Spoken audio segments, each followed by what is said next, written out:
one Brit has 3 hours to explore Singapore while getting incredibly sweaty and carrying 30 kilograms of luggage on his back. Will he catch his flight in time? Will he get told off by random security guards? The answer is yes. And will he have fun? Most certainly. I arrived in Singapore. Good news is I'm alive. The bad news is I'm absolutely famished. I have no Wi-Fi. I also got no money on my card. But I did have just enough to buy myself some lunch, which is good. But I need Wi-Fi to transfer money from my savings to my current account, or I'm going to be stranded here. And apparently, like, a large shopping centre does not have complimentary Wi-Fi. Like, I'm used to popping into shopping centres and snitching their Wi-Fi, but no can do in this situation. So I'll just have to wander aimlessly until I find somewhere that does have it. Otherwise, I'm not going to be able to use public transport to get to the airport. I'm not going to be able to do anything. Eat, survive, live. It's not on the travel itinerary today, but we have arrived at Little Arabia. It seems like a rather quaint place, fairly jam-packed. I don't really know what's going on this road. There's no walkways. I'm just walking where the cars are. But it's fairly chill. It's not too busy. And one thing I do know, everybody in Singapore are brilliant parkers. It's all very organized. I like it. I appreciate it. Order is good, because it's one thing I severely lack in my life. So all the buildings around here are about 2 stories. And then as you walk over that direction, you've got the behemoth skyscraper. I also think there's meant to be a fairly snazzy mosque somewhere in this area, so we're going to be heading there, and then we're going on the pavilion walk on the ocean front. When I get older and I potentially get into a situation where I can get myself a house and settle down alone, that is, because I'm never going to find a wife, I am going to get shutters on my windows. It's going to be beautiful. There's loads of foot massage places around here, and I could really do with one after today, considering the amount I'm going to be walking. Alas, I'm not going to have time to, because we've got 3.5 hours to explore the entirety of Singapore. Well, it was 4, but I did need to stop off for food. I don't even know if this is Little Arabia. Like, the buildings there are kind of Japanese fusion. I really don't know what ambience this is giving me, but I do really like it. This is so far my favorite neighborhood in Singapore. It's the only neighborhood I've visited, but it is my favorite. Don't do this. I'm walking backwards, but I've got a camera so I can see if I'm about to be run over. The buildings here are so intricate. Like, not only do they have shutters, but they have engravings. How's beeping car? Okay, let's turn around and stop doing that. That was a stupid decision. I don't know what that is, but it looks like they have a giant swing that's now shut down and an iron dome. There are people setting things up. If I had time, I would go over and have a chinwag and find out what they're doing. But that is, you know, the next time I visit, I can sort that out. By the way, today, absolutely brutal. Got up 3 a.m. Packed everything. I didn't have to get up at 3 a.m. by the way. This is just insomnia. I woke up at 3 and I was like, oh, I guess I'm up. Like, stressing in advance for a situation I don't need to stress for. Left, caught the bus, 8:30. Arrived in Singapore, 4 p.m. It takes a while, by the way, to get through. I thought it would be easy breezy since I'm not flying, but you need to go through initial security to leave Malaysia, and then you have secondary security to enter into Singapore. And to be fair, I zipped through that fairly quickly. Other people weren't as fortunate because they can't skip procedures because they're not EU, British / other countries that they have things to wait for. Look guys, we reached the mosque. And, well, now I'm here and I've got 2 flights afterwards to Shanghai, and from Shanghai to Londinium. Why am I taking such a long roundabout trip? Savings. It only costs £200 instead of 400. Look at the little street art they've got. You probably can't see it because of god awful glare. I know I've just eaten, but this advertisement makes me really hungry. Why can't we have advertisements this pretty where I live? By the way, the mosque, I got barred entrance because I'm not Muslim. I need to go to gate 6, which apparently is at the back for peasants and troglodytes like myself. I don't think it's a tourist site, considering there's no one lining up to look at it, but there's a cool fountain behind me. It's gold, it has water, it's wet, it's moist, humid, wet, it's got water. It's not really gold, it's more of a bronzy gold. It's got circles and the pillars and the fountain. It's good. And I was really worried things would be very expensive over here in Singapore. Like, they're not Malaysia cheap, but they're certainly cheaper than Hong Kong. People are like, nah, you need to watch your wallet when you're over here. Food's still, what, half the price of the UK? I got myself coffee and a nice bowl of noodles for a total of 8 Singaporean dollars, which is 6 Singaporean dollars. That would be like £12 in the UK. So I want to say, no, you are wrong, people who told me wrong. Ow, I kicked a stone. Do you see what I see? Not really, because it's terrible glare, but you've got the Singapore's most famous building down yonder. What's it called? I don't know. Do I have internet to find out? No, I do not. Will I hopefully attach something when I upload a video to YouTube? Hopefully, but I don't think I will. But you know, ideally we're gonna find out once we come across it, and I can give you an update in post.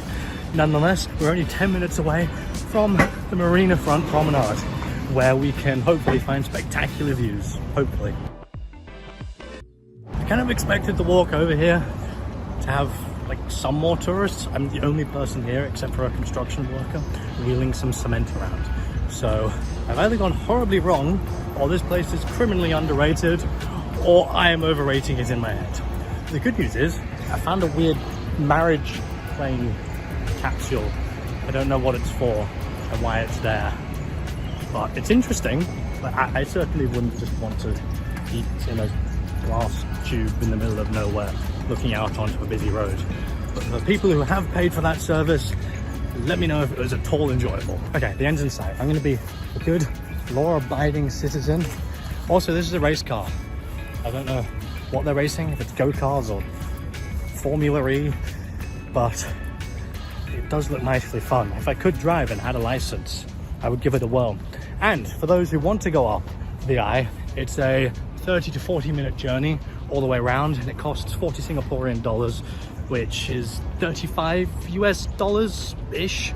Unfortunately, I don't have the time or the spare capital to do such a thing, so I'm going to admire it from the waterfront. It's not going to be too different, probably, I hope. Look at all these bastards driving around on their bikes, enjoying the view at high speeds, not having to carry a literal dead body on your back. I was honestly, as I approached the water, considering jumping in, but apparently as this is the Marina Park, it's illegal. We've reached a checkpoint, meaning I can take off my backpack and show you my moist, sweaty pecs. Behind us, we've got the Royal Botanical Gardens with a lustrous greenhouse. Honestly, the prettiest one I've ever seen. Those botanical flower thingies, which I don't know the name of. And the Marina Casino. Yes, I have figured out what's it called. It's called that because you guessed it, it's got a casino at the bottom where people travel far and wide in order to blow their hard-earned cash. Remember, kids, don't gamble because the house always wins. That's what video games and Fallout New Vegas has taught me. And just to the left of that, we've got the cityscape with the hand reaching out from the ground. Ability to bring the city into the abyss. Well, probably nothing as morose as that, but it is a hand. I don't know if it's an arena. I think it's an arena. It's very pretty. I want to skateboard down there. No, I don't, because I realized I remembered I hate skateboarding because I hurt myself when I was younger and the kids used to bully me because I wasn't very good at it. So instead I want to snowboard down there if it ever snows in Singapore, which it probably never will. Well, never say never. You know, if there is an ice age, I am coming right here to snowboard down that. But it is very unlikely considering it's usually 30 degrees here and that just winter doesn't exist. I remembered something which I should have remembered earlier, to be frank. When you come to Singapore, you can go and rent bikes for $1 an hour. So definitely do recommend doing that as long as you don't carry around a million backpacks like myself and need to record yourself on a stick. Because, you know, I would be fairly confident recording myself without the backpacks, but holding backpacks and biking and doing videos. It is a recipe for a dead mo. Henceforth, we're going to be calling that building the Hand Flower, because I don't know its actual name, and it looks like someone's transmogrified their hands into a flower. Oh, this is the nicest breeze I have ever felt, in conjunction with the water from the fountain. Pure bliss. This is my new favourite thing. It even tops Little Arabia. Okay, it doesn't top Little Arabia, but oh, it's just nice. I highly doubt anybody wants to know. Got to the point where I started chafing. My God, is it hot? And they keep taunting me with water. Water here, water there. I want to go swimming. This is what happens when you live in Australia for too long. You need to go swimming with every body of water you see. And look, they've got a floaty palisade. They are asking me to jump in from here. And it's the perfect height. But I don't know if the water is the perfect depth, unless you do the perfect depth, the ability to break my legs so I can never do a video again. Well, I guess I could do videos, but I'll be wheel-bound chaired. Wheel-bound chaired? Chair-bound wheel. Oh my God, I can't speak. I'm too tired. Wheelchair-bound. Did they correct me the first time? I can't remember. but now I really want to go down and walk along the waterfront. Oh, this is the nicest park I think I have ever been to. I'm in love. Well, Nyangling Gardens, that's up there. This is grander though. Nyangling Gardens just had a bit more mystique and ambience, mainly because of the rock gardens. If you don't know, I adore rocks. Got myself water, and more importantly, well maybe not more importantly, considering I was about to kill over from dehydration, a ticket to the Skytree walk. It costs 14 Singaporean dollars, which is 12 US, so a bit steep. I was hoping it'd be free, but we'll survive. The only thing I would say I'm marginally devastated over is the fact that it's not one of the wavy bridges, so I can't jump up and down with my large rucksack and be a menace to all the others. But I'm going to be a menace nonetheless, because I'm getting in everybody's way. If we ignore the people blowing whistles at me and the really stringent security guards, Singapore is quickly becoming one of my favourite cities I've visited. Just enjoying all the lush greenery, the contrasting neighbourhoods, and divine weather. I've just been tempted by a random man on the Broadway to become a travel agent. He's apparently just spent the last 4 weeks on a tour. He's gone through Dubai, Thailand, Kuala Lumpur, and his last stop Singapore before he heads to Mexico City. It seems like a pretty fun job, as long as the tourists aren't assholes. And to be fair, quite a lot of tourists are assholes, but worth it. Tell you what, I'm ecstatic. I've had my first ever random person approach me and follow my YouTube channel. I don't know why he wanted to follow my YouTube channel, but he did. And my shoelace is untied. I'm gonna fix that before I trip over and knock over my face.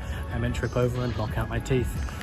I am absolutely gutted. I'm gonna have to leave the park, even though I've only done maybe 5–10% of it. But the good news is, I found the Chinese gardens, which are always my favorite place, because as you know, they have rocks. And who doesn't like geological formations? They are fascinating. Look at the sedimentary stuff there. We've got granite. I'm just kidding, that's not granite. I know nothing about rocks, but they're pretty. And I'm gonna make my way down to the waterfront. Look, they've got a little river. It goes down the steps. This is awesome. May even be better than Nyangling Gardens. I don't know, I do really like the monastery over there, nunnery. You know, these things look like shark fins because they're coming down the river. Dun, dun, dun, dun, dun, dun, dun, dun. I don't know if it's something to be proud of, but I'm getting really good at illegally crossing roads without security guards telling me off. I have done 4 in a row now without anybody blowing a whistle at me. I'm gonna get myself arrested and miss my flight, aren't I? My days. Look at these dragons. Okay, you can't see the dragons because there's a giant wall of glass in front of it. I can see it because I've got brilliant eyes, but this camera is a pathetic excuse of technology. And the door won't open. And nope, it's opening. That's good. So here's the dragon. It's pretty majestic and it's air conditioning. Everything's really nicely interconnected here. You come straight out of the Bay Gardens and you're onto the wharf, where you've got this lovely loop that goes all along the waterfront, taking it to whatever that orange building is over there. It's quite resplendent, I would dare say colonial. And as per usual, all the nicest buildings are banks. We've got HSBC, which, fun fact, stands for Hong Kong Shanghai Banking Corporation, which deceptively is a British company. I think we set that up after the Opium Wars. Good job, us. But since the Chinese government clamped down with the extradition bill in Hong Kong, a lot of European and American businesses have relocated their Asian headquarters to Singapore, which has, you know, had a boon to business. They're certainly happy about it. Today, I had to let one of my dreams slip from my fingers because I don't have enough time. But I've always wanted to partake in the street Tai Chi.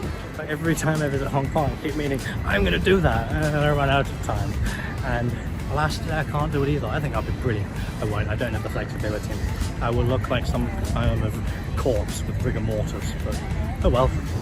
There's a dog on a bicycle. You know, I thought this random, oddly shaped chair would be incredibly uncomfortable, and it kind of is, but at the same time, it's just what the doctor ordered. My official diagnosis is whatever the hell this intersection is, it's bedlam. Do not try to legally cross it because you will get run over. Look at me, law-abiding citizen, waiting 3,000 years for a traffic light to turn green. I have discovered the most splendid food hall. Look at this, it goes all the way back. Wow. Decent prices, brilliant selection. You've got left, you've got rights, you've got forwards. Alas, there's one cruel piece of information. I'm running behind schedule and I don't have time to stop off for food. We're gonna have to eat airport food. Airport food's disgusting. It's not actually that disgusting. One thing I will do is get a fresh coconut. I'm low on electrolytes. Mission accomplished. Well, I feel scammed. Not only did my Lupusat coconut have stale flesh. It was also $4.50, which was like 3 quid. I'm used to getting my coconuts for 50 pence in Kuala Lumpur. Not even that, I had the guy across the street to climb up our tree and harvest them for me, and it was 40 ringgit for a million of them. I don't know if it's open because it is a tad late, but we have reached Siang Hock Keng Temple and as such Chinatown. Let me cross the street, make sure I don't get mowed over. The history behind this place is it was the first centre for Chinese immigrants in the early 1800s, and it was a fishing community. Now we've got a beautiful garden, the temple over yonder. See, look, all happy, they have their fish stabbed. Even the children stabbing fishes bigger than their heads. It's impressive. Like, even I don't know if I could hold it like that all the way home. We've also got more street art, like everywhere here. It's just pretty. I don't know how we're going to get in, considering I was hoping the entrance would be this side. So we've only got one more area to scour, and then we're going to have to accept defeat. But keep fingers crossed, because these guys are rooting for us. Aren't you, naked bald baby people? Alas, my fears proved correct. The temple is currently closed, but we still get to experience the pretty lanterns. Not quite party central, but it seems I've somehow stumbled across the hip area of Chinatown, somewhere I don't belong. So we're going to be leaving promptly. We've escaped the scary social scene and once again found ourselves in tranquility. Well, we're in the middle of the city, so I don't think we can really call it tranquil, but there is Angshan Hill Park in front of us, which we're going to mosey on into. Also, people will be shot on site. There's not allowed any authorized photography here. Good thing I'm not taking photography. This is a video. I'm gonna get shot. With heroin, it's okay. It may be relatively irrelevant considering it's 7 PM now, but this passageway would be absolute heaven in the middle of the day. Sheltered, shaded, fans galore. One thing I'm very thankful of is Singapore is incredibly flat. This is apparently the tallest hill. It is not a hill, it's like 2 stories of steps. So, fret not, people with obesity. You can survive here if the heat doesn't claim your life. Also, that is the pinkest building I have ever seen. Big fan. As you know, I'm a moron, and I got here too late, so we're going to be unable to explore it. But this is Buddha Tooth Temple. It's the primary Buddhist temple in Singapore, and one of the most recommended sites. And it's beautiful. From the side, it's even bigger. I'm not talking about my triple chin when I bent the camera over. I don't know why we have rave music on a market street. I don't mind. And here's durian fruit. Everybody's got their opinion of durian fruit. I think the flavor is palatable, but considering the stench, I would generally give it a hard pass. It's something I've tried. I'm happy I've tried it, but I don't plan to purchase it again for the foreseeable future, at least. Once again, just another beautiful street. It's colors. It's colors that does it for me. That's why South Europe, sorry people in North Europe, South Europe is just so much prettier. But I will give you Paris, Northern Germany, London. They have their aesthetic. It's nice, but you just feel happier when you're in Italy or Austria or Switzerland or here. It's just the colors induce dopamine, serotonin, and bliss. Got some music. I'm not really able to dance on my backpacks, but it looks fun. If I had time, I would stick around. Operation Breakdance unfortunately failed because after the first song, nothing really had the correct vibe, but I did have a good time. I just saw an advert for the world's strongest truffle chips. I wonder if they can bench more than me. Well, you can probably see absolutely nothing. We've reached Hong Yim Park, which was the first private public park in Singapore. It was originally named after Dunman Green, the first superintendent of Singapore, but was later bought by a wealthy Chinese dude, and he turned it into a public-private park. Good on you, sir. We've got the Queen over there, but her wrist looks incredibly broken. I was concerned for the Queen, and then I saw that child slash man slash thing, and then there were people in gas masks knocking each other. I don't quite know what's going on with the mural under here, but the good news is we've reached the other side to the inventively named Boat Quay, where it's a quay for boats. Quay, it's pronounced Quay. I can't speak. Boat Quay. I was about to say this is heaven because they've got a rock climbing wall, but it's all closed. Also, I'm marginally late, so I should probably check in, deposit my badge, and grovel for an upgrade, which will never come. They may not have rock climbing open, but they do have an open-air cinema watching, I don't know, is it like a real-life Shrek? Romeo and Juliet?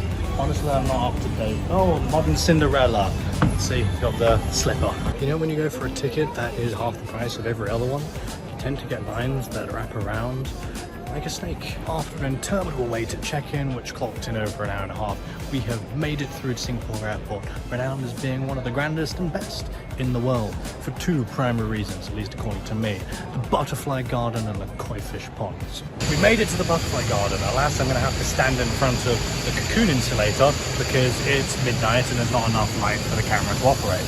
But as you can see, we've got a quaint waterfall behind us and loads of fruits here, which the little critters will enjoy. Alas, I haven't seen a single butterfly, so I think something tragic has occurred and they were all eaten by frogs. Hope is not all lost, because above us we have a butterfly, and I located a further 3 in the cocoon insulator. Thanks for watching. Please like, subscribe, and share this video with your nan.